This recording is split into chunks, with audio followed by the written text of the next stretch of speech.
வணக்கம். போராட்டம் நடத்தி வரும் தனியார் பள்ளி ஆசிரியர்களின் கோரிக்கைகள் குறித்து அமைச்சரவை கூட்டம் நடத்தி முடிவு எடுக்கப்படும் என்று முதல்வர் திரு ரங்கசாமி தெரிவித்துள்ளார்.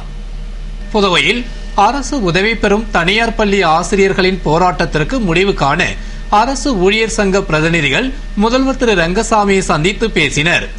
இதனையடுத்து முதல்வர் திரு ரங்கசாமி வெளியிட்டுள்ள செய்தியில், அரசு உதவி பெறும் தனியார் பள்ளி ஆசிரியர்கள் கோரிக்கைகளை வலியுறுத்தி ஆர்ப்பாட்டம் செய்து வருகின்றனர். அவர்களது கோரிக்கைகள் குறித்து விரைவில் அமைச்சரவை கூட்டம் நடத்தி முடிவு எடுக்கப்படும்.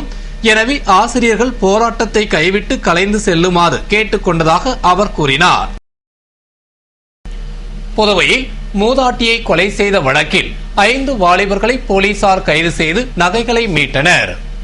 புதுவை ரெட்டியார்பாளையத்தில் தனியாக வீட்டிலிருந்த மூதாட்டியை மர்ம நபர்கள் கழுத்தை இறுக்கி கொலை செய்து அவர் அணிந்திருந்த நகைகளை கொள்ளையடித்து சென்றனர். இது தொடர்பாக 3 தனிப்படைகள் அமைத்து நடத்திய விசாரணையில் செல்போன் மூலம் துப்பு துவங்கியது. மேலும் கடலூரைச் சேர்ந்த ராஜகணேஷ் தலைமையிலான 5 பேர் கொண்ட கும்பல் கொலை செய்து நகைகளை கொள்ளையடித்து சென்றது தெரியவந்து சென்னை மற்றும் புதுவையில் பதுங்கியிருந்த 5 பேரையும் கைது செய்து கடலூர் வட்டி கடையில் அடமானம் வைத்திருந்த மூதாட்டியின் 20 சவரன் நகைகளையும் பறிமுதல் செய்தனர். இதுகுறித்து டிஐஜி சுக்லா கூறுகையில், மூதாட்டி கொலை செய்யப்பட்ட முன் தேதியிலிருந்து அவரது செல்போனுக்கு அறிமுகம் இல்லாத நபர்களிடமிருந்து வந்த அழைப்புகள் சந்தேகத்தை ஏற்படுத்தியதால் நடத்திய விசாரணையில் அந்த அழைப்புகள் திருடு போன செல்போன்களிலிருந்து வந்துள்ளதும் அதனை அசோக்ராஜ் என்பவர் வைத்திருப்பதும் தெரிய வந்தது. உடனே அசோக்ராஜை பிடித்து விசாரித்த பொழுது கடலூர் ராஜகணேஷ், புதுவையைச் சேர்ந்த குட்டியானந்த், தமிழ்ச்செல்வன், மணிகண்டன் ஆகிய ஆட்டோ ஓட்டுநர்களும் சதா ஹுசேன் என்ற BA பயிலும் மாணவரும் கொலை செய்ததாக துப்பு துலங்கியது. பின்னர் 5வரையும் கைது செய்து நீதிமன்றத்தில் ஆஜர்படுத்தி சிறையில் அடைத்ததாக தெரிவித்த அவர், இந்த வழக்கில் சிறப்பாக துப்பு துலக்கிய SP Bhairavasamy, inspector Balakrishnan, Maran, sub இன்ஸ்பெக்டர்கள் கணேஷ், இனியன், வெங்கடாஜலபதி ஆகியோரை வெகுவாக பாராட்டினார். புதுவையில் தனியார் பள்ளி ஆசிரியர்கள் கைது நடவடிக்கைக்கு கண்டனம் தெரிவித்து அரசு ஊழியர்கள் சங்கங்களின் சம்மேளனம் சார்பில் கண்டன ஆர்ப்பாட்டம் நடைபெற்றது. புதுவையில் காலியாக உள்ள ஆசிரியர் பணியிடங்களை தொகுப்பூதியம் பெறும் ஆசிரியர்களை கொண்டு பணி நிரந்தரம் செய்திட வேண்டும் என வலியுறுத்தி போராட்டம் நடத்தி வரும் தனியார் பள்ளி ஆசிரியர்களை கைது செய்யப்பட்டதற்கு கண்டனம் தெரிவித்தும், சம்பந்தப்பட்ட ஆசிரியர்களுக்கு அரசால் உருவாக்கப்பட்டு இதுவரை வழங்கப்படாமல் உள்ள பணி ஆணைகளை உடனடியாக வழங்கிடக் கோரியும் அரசு ஊழியர் சங்கங்களின் சம்மேளனம் சார்பில் தலைமை தபால் நிலையம் முன்பு சம்மேளன பொதுச் செயலாளர் புகழேந்தி தலைமையில் ஆலோசகர் சண்முகம் முன்னிலையில் கண்டன ஆர்ப்பாட்டம் நடைபெற்றது. Marxist communist Murugan, Perumal, LIC ஊழியர்கள் சங்க ராம்ஜி, ஆனந்தி ஆகியோர் கண்டன உரையாற்றிய போராட்டத்தில் அரசு ஊழியர்கள் திரளாக கலந்து கொண்டு கோரிக்கையை வலியுறுத்தி கோஷமிட்டனர். புதுவை மாநில திராவிட முன்னேற்ற கழக தொழிலாளர் முன்னேற்ற சங்க பேரவைக்கு புதியதாக தேர்ந்தெடுக்கப்பட்ட நிர்வாகிகள் மாநில அமைப்பாளர் MA சுப்பிரமணியத்தை நேரில் சந்தித்து வாழ்த்து பெற்றனர். புதுவை மாநில திராவிட முன்னேற்ற கழக தொழிலாளர் முன்னேற்ற சங்க பேரவைக்கு புதியதாக நியமிக்கப்பட்ட நிர்வாகிகளான தலைவர் அண்ணா அடைக்கலம், செயலாளர் பிராங்க்லின் பிரான்சுவாம், துணைத் தலைவர் காயாரோகணம், துணை செயலாளர்கள் கோவிந்தசாமி, ராமமூர்த்தி, பொருளாளர் சிவக்குமார் ஆகியோர் மாநில அமைப்பாளர் MA சுப்பிரமணியன் அவர்களை நேரில் சந்தித்து பொன்னாடை அணிவித்து கௌரவித்து அவரிடம் வாழ்த்து பெற்றனர்.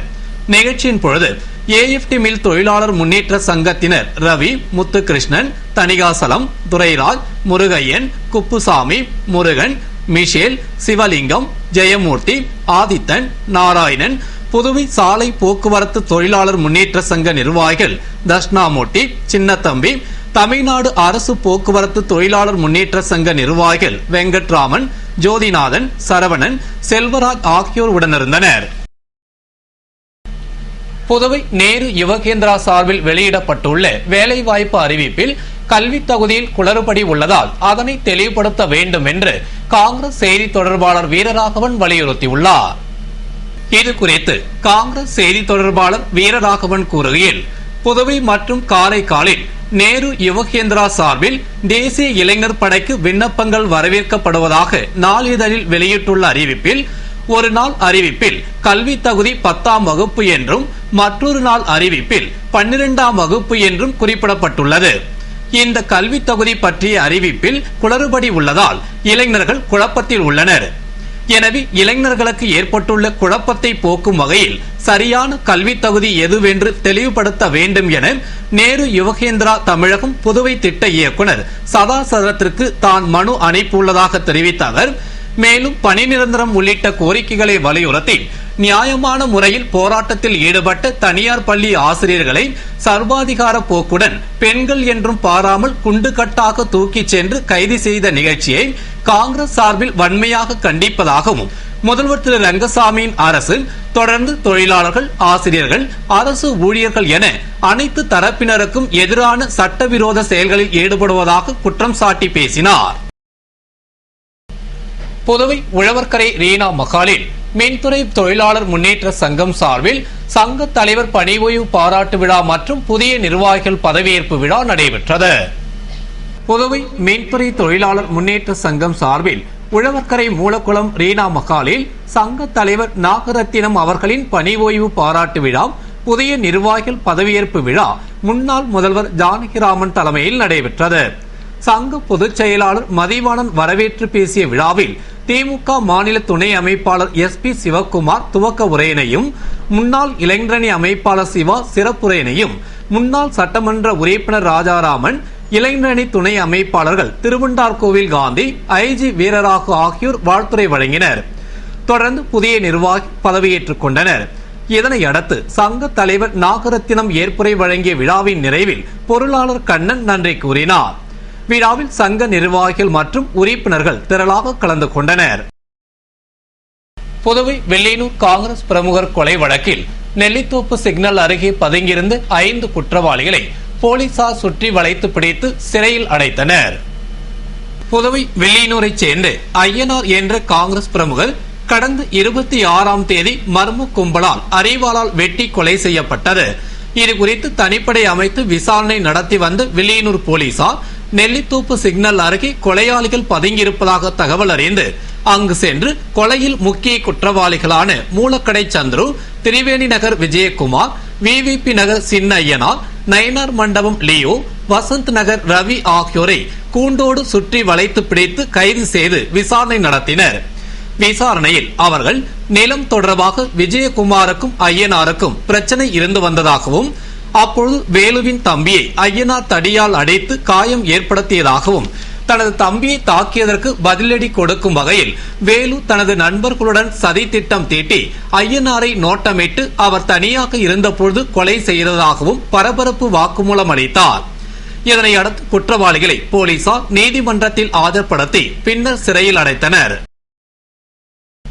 தொடர்ந்து 2வது நாளாக போராட்டத்தில் ஈடுபட்ட தனியார் பள்ளி ஆசிரியர்களை போலீசார் மீண்டும் கைது செய்து மண்டபத்தில் வைத்துள்ளனர்.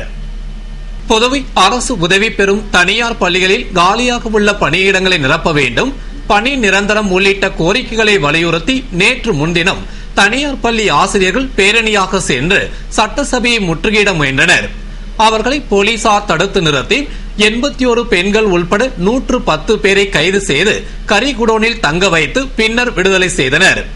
ஆனால் அவர்கள் அங்கிருந்து போக மறுத்து போராட்டத்தை தொடர்ந்தனர். இந்நிலையில் மீண்டும் ஆசிரியர்கள் திடீரென தீயணைப்பு நிலையம் முன்பு போராட்டத்தில் ஈடுபட்டு அங்கிருந்து ஊர்வலமாக சென்று சட்டசபையை முற்றுகையிட முயன்றனர். தகவல் அறிந்த பெரியகடை போலீசார் விரைந்து வந்து அவர்களை தடுத்து நிறுத்தியதும் அதனையும் மீறி அவர்கள் சென்றதால் அவர்களை போலீசார் குண்டுகட்டாக தூக்கி வேனில் ஏற்றி சாரத்தில் உள்ள கலெக்டர் அலுவலகத்திற்கு கொண்டு சென்று துணை கலெக்டர் மாணிக்க தீபன் முன்னிலையில் நிறுத்தினர். அப்பொழுதும் அவர்கள் போராட்டத்தை கைவிட மறுத்ததால் அவர்களை 7 நாள் சிறை காவலில் வைக்க அவர் உத்தரவிட்டார். எனவே அவர்களை மீண்டும் கைது செய்து சாரத்தில் உள்ள ஒரு மண்டபத்தில் வைத்துள்ளனர். அவர்கள் காலாப்பட்டு மத்திய சிறைக்கு கொண்டு செல்லப்படுவார்கள் என்று கூறப்படுகிறது. எனவே அப்பகுதியில் பெரும் பரபரப்பு ஏற்பட்டது. புதுவை ரெட்டியார்பாளையம் புதுநகர் பகுதியில் பொதுமக்களுக்கு ஸ்மார்ட் கார்டு உணவு பங்கீட்டு அட்டையை அமைச்சர் திரு பன்னீர்செல்வம் வழங்கினார். புதுவை முழுவதும் போலி ரேஷன் கார்டுகளை தவிர்க்கும் வகையில் ஸ்மார்ட் கார்டு என்ற குடும்ப உணவு பங்கீட்டு அட்டை குடிமைப் பொருள் வழங்கல் துறை மூலம் வழங்கப்பட்டு வருகிறது. அதன்படி உழவர்கரை தொகுதிக்கு உட்பட்டு ரெட்டியார்பாளையம் புதுநகர் பகுதியில் ஸ்மார்ட் கார்டு வழங்கும் நிகழ்ச்சி நடைபெற்றது. நிகழ்ச்சியில் அமைச்சர் திரு பன்னீர்செல்வம் சிறப்பு அழைப்பாளராக கலந்து கொண்டு பொதுமக்களுக்கு ரேஷன் அட்டைக்கு பதிலாக ஸ்மார்ட் கார்டினை வழங்கினார். நிகழ்ச்சியில் குடிமைப்பொருள் வழங்கல் துறை அதிகாரிகள், ஊழியர்கள், ஊர் முக்கிய பிரமுகர்கள் மற்றும் பொதுமக்கள் கலந்து கொண்டனர். இத்துடன் செய்திகள் நிறைவடைகின்றன. வணக்கம்.